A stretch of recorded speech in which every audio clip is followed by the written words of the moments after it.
يصير في ناس يحبون يسوون شي، في ناس يحبون شي، يعني على حسب كل واحد يلسولك ليش انت مصور شي مو مصور شي؟ انتوا شو تبون؟ انتوا بس تبون تشون في خشم الواحد، ما ترتاحون اذا ما تعلقون. يقول الشاعر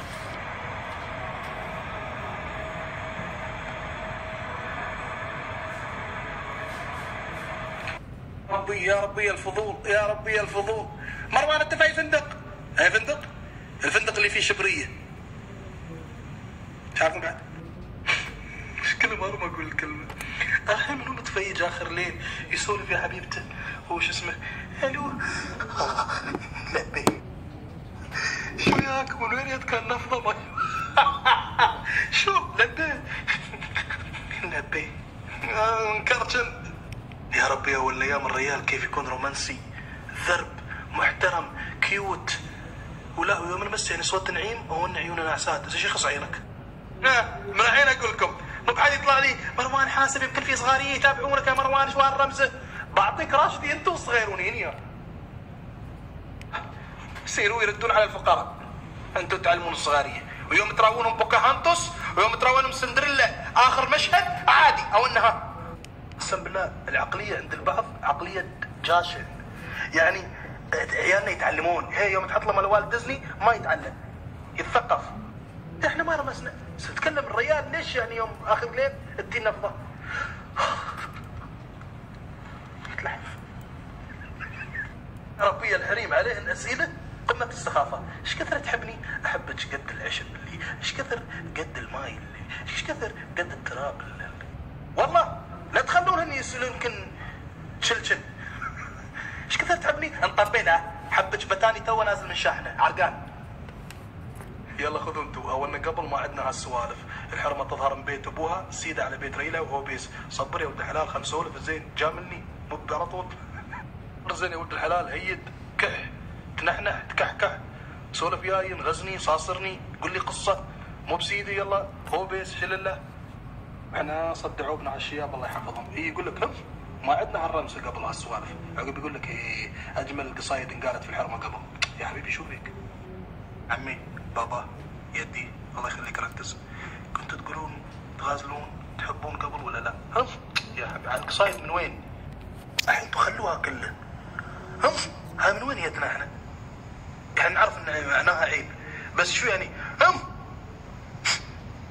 يعني ساعات اكون في بلدة عربية واشوف منظر قدامي مثلا ما يعيبني او كلمة قالت فردة فعل اني اقول هم، واحد يقول لي يرحمك الله، لا حبيبي بيقول لك والله نص الشعب مغازلجيه من اللي يتعلمونهم في المدارس، الا المتنبي قال، الا عنتر قال في ليله، الا قيس قال في عفروخ، الا ما ادري منو من كثر حبها ما ادري عنتر شو سوى، ومن كثر حبها هذاك قيس استوى مينون تخبل، وهني من كثر حبها تخربن. مصر على موضوع ليش تدي الرقله اخر الليل يتلحف. ما ترى والله صدق يعني نص اللي يشاخرون احسهم يستعبطون. يعني اعطيك شو فيك يا حبيبي خان؟ والله الله يعين لي تو متزوجين تلقاهم يعني فترة الخطوبة وفترة الملك يعني كيوت، من عقبها اول ليلة يعطيك العروس توها عاد اول ليلة واللي متزوج لنا كيوت هو هي وقتها. بني المصيبة يوم اللي ماخذنها كل جمالها وهيبتها وانوثتها تضيع هي مرونه. صدق يعني في ناس يشوفونهم فاتحين عيونهم. واثق شفت تلفزيون شي يقول لك والله الجيوب الانفيه يمكن صح مخاوي الانفيه تسكر الجيوب الانفيه اللي هني يسكر مجرى التنفس.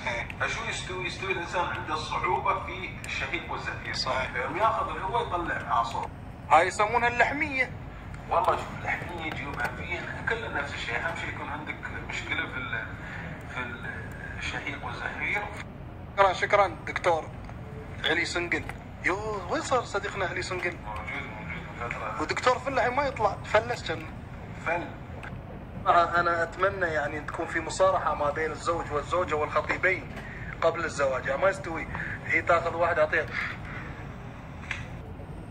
اقول لك انت الموضوع اللي قاعد تطرحه جميل وخطير، اللي الناس ما تعرف ان عندنا حالات طلاق في دوله الامارات والسبب الشخير. اوف والله. عيل كيف بعيش وياك بالحلوه والمره؟ زين بتعيش وياه، بس اذا انت ما تقدر ترقد طول حياتك كيف تعيش وياه؟ اذا انت رقادك خفيف.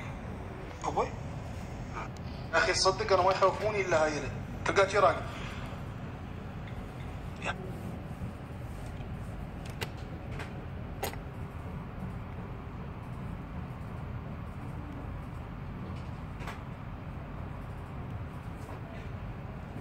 يا حبيبي انت واعي راقد؟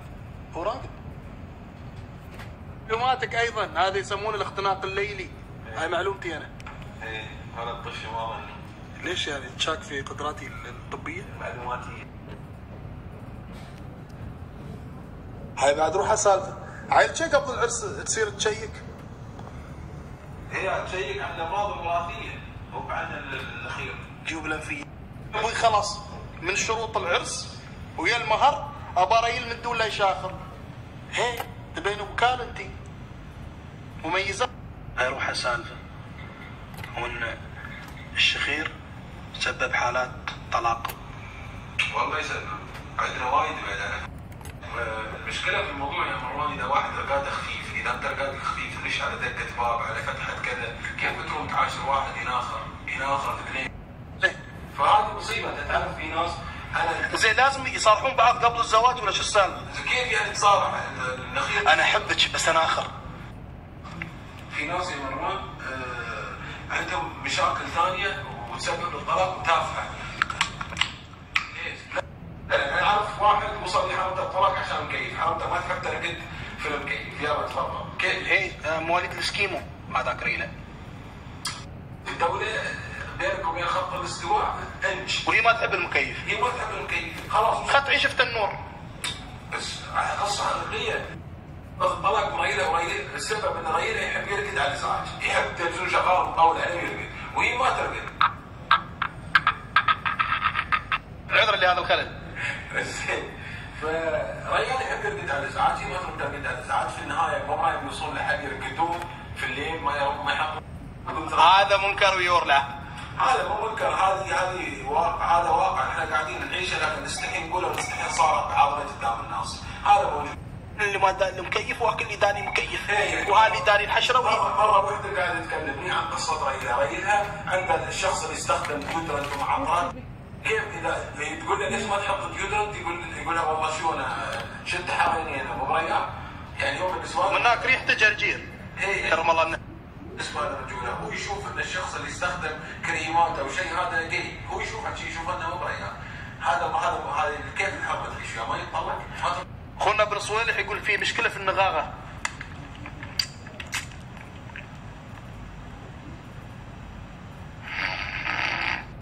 قال كيف اروح اعتذر من حرمه؟ انت غلطت في حقها لازم تعتذر، بس مجتمعك الشرقي الذكوري يخلي الرجل يمتنع او كيف اروح اعتذر من حرمه؟ اعتذر؟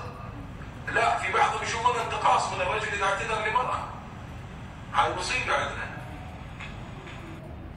يلا خذ. او انه في سوالف اخص من الشخير، الغازات. صدقا؟ والله صدقا؟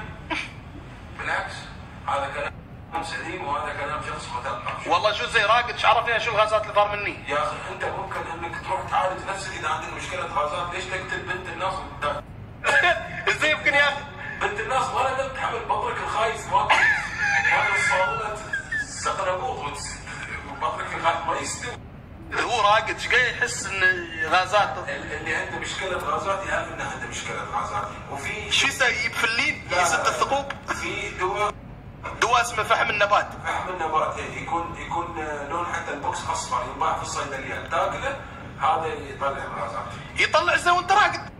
فحم نباتي يعني تاخذه وترقد ويطلع غازات. لا تاخذه من الصبح يكتم.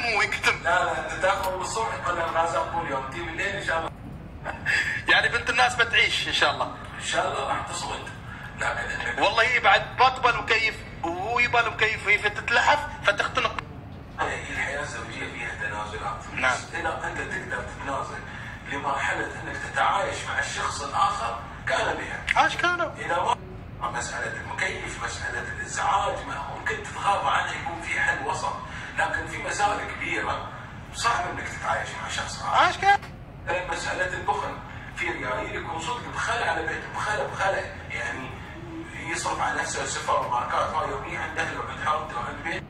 الموضوع الاساسي الشخير والغازات، الرجاء عدم على ان تجدد الطلاق بشكل عام. مشكله. زين ليش ما يتكلمون؟ زين لا فيها علاج، لان مشكله مش يا جي حبيبتي لا تزوجك اسبوعين بس ترى طلع غازات. شو حط استكار في خشمي؟ ايه السكر يحطونها هنا على الخشب هني؟ يفتح الجيوب الانفيه هنا ويخلي التراكم. وما الغازات في استكار؟ ايه تحط على قدام فحم النبات، فحم النبات السلطات طول اليوم يفضي الغازات.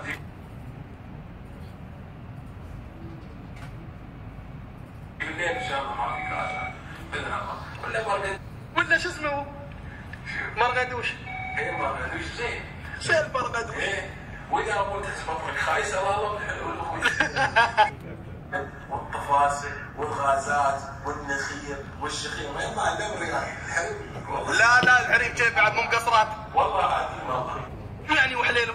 يعني الغازات سوان عند الريال ولا الحرمه؟ الحرمه كيف؟ لا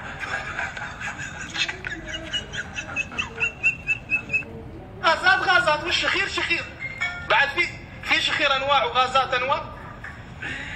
لا بس الحريم مو متعودين انه هي ساعات ان تعالج نفسها قبل العرس، لانه يستحون الحريم وعندهم الحياه اكثر من الرجل. انت تمشي عند ربك تقول اسحب صبعي. يعني انت وقت الفحص اللي شو يسمونه هو؟ الوراثي ايضا يفحصون على خشومهم وش اسمه غازاتهم. لا شو لا غازات مساله النخيل هاي مشاكل لا حد مو مشاكل كبيره. فمع ما تتكلم عن مسائل وراثيه، تتكلم زين. فانت تسوي الفحص عن الثلاسيميا، عن زين سوي فحص عن 300 ولا 400 و500. انا ما بقول تعال. لا بعد اللي قلته والله ماني انا اسف يعني عيب عيال انت تزوج بعيال شو 300 400 500. تقول امسحوا الابط بليمون 3 ايام وما بتشمون ريحه، احسن من الديودرنت 99.9. يوم تاكل سمك تحكي ايدك بلوميه، تقول لك والله اللومي احسن من الديودرنت. اعصر باطك بلومي عشان مو باط.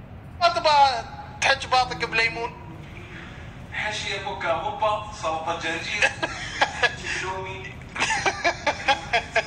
اللومي بعد شوي يحط عليه بالخبزات وعلى الصكه هاي ما ادري ايش صبح مسلم مدفون. مدفون باط. رجاء من الاخوه، يعني قرار رجاء ان اخذ بنصيحه الاخت وعصر اللومي وحكه على الابط وريحتكم تمام. عندكم اي سوالف اخر لي الا ابط الا غازات الا شخير، بس ها واقعنا ها اللي يصير. انا شوف فيني ساعه فيو. وصلت سوالفنا لهذا اليوم اعزائي المشاهدين، الى ان نلتقي وياكم ان شاء الله باكر في نفس الموعد. كان معكم خلاص بوقت الرقاد الحين، بشوفكم باكر السوالف ما تخلص.